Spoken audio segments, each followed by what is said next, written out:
Azvina kumira zvakanaka hama dzadiwa. Ndine nyaya imwe yandiri kuuya nayo, nyaya yezvinhu zvekuitika munyika yeSouth Africa. Azvina kumira zvakanaka. Pari kunzi child migrants failing to access education. Nyaya hombe iri panapa ndeyekuda so vanhu vazhinji vakaenda kuSouth Africa inopa kupinda bodo unenge wakatopinda ruwani kazhinji kacho ubva watanga kutogara muSouth Africa. Nguva yaunogara zvototi unozozikanwa kugara nguva yakareba sei hazvisina basa because vamatokwanisa kutotora mwana anenge achitogara kuZimbabwe ototeera ikoko.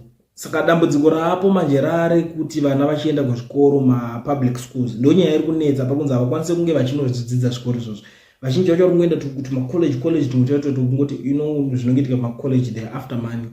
So nyaya hombe yese yandiri kuuya nayo panapa ndakakubatira kunzi Zimbabweans migrants residing in South Africa without legal documents have been urged to consider sending their children back home to school. Zimbabwe community in South Africa chairperson Kabudo Mabena said it was unfair for parents to stay with undocumented children when they are not able to enroll at public schools in that country. As we have been explaining, if you do not have a permit as a parent, you are not regulated in South Africa. You cannot apply for the study permit for your children, Mabena said. We must consider the interest of our children and send them back to Zimbabwe so that they attend school. There are mass deportation of undocumented Zimbabweans from South Africa taking place right now. Reports have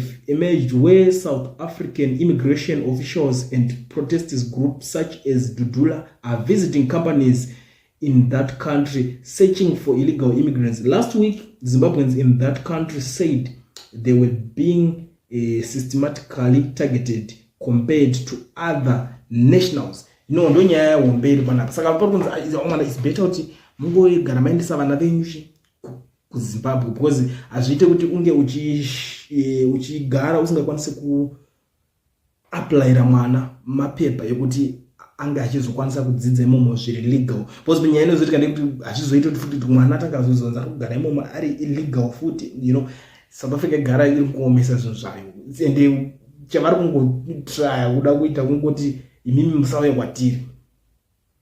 Like muri kuona chimbinisa chinyowani cheHome Affairs cheche chitori amenu type utsinya ukaita sei bata vanhu kuditiri because that guy tikada kumutarisa. I know it's a topic for another day, it's a long story kuti titarise kuti he is not an African but ari kudzinga vana vemuAfrica muAfrica ndidzokerai kunyika yenyu. But muAfrica iye wacho autowemomo because iye akaona privilege yekuti achipuwa mapepa because privilege iyoyo yekuti ivo pakangopinda mupower isystem yakangogadzirwa kuti vanhu vanobva kuZimbabwe havawane mapepa zvekumhanya South Africa. Doesn't mean kuti havaapply, vanhu vanotoda kuapply but zvinhu zvakangoomeswa so these guys avakuuya manje vakuramba vakutraya kuda kuomesera vamwe vanhu especially vanobva kuZimbabwe, especially vari mudhuze masurrounded nekuti Zimbabwe, Mozambique ndo maforeigners anyanya kuwanda nemanigerians but manigerians kazhinji vanotomboya vane tumapepa tovanenge vatopinda nato munyika.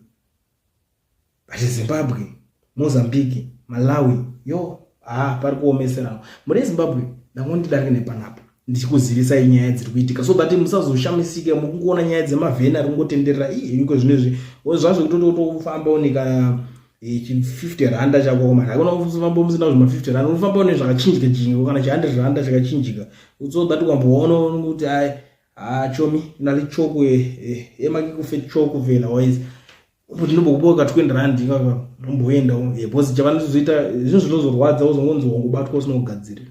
But ndangondidarike nenyaya guys ndichikuonesa amen muneonawo sei nyaya kuomesera kuitwa vakutomesera nevana ari kuti is better mudzosere nyuwana venyu kuZimbabwe vanodzidzira ikoko muneonawo sei nyaya.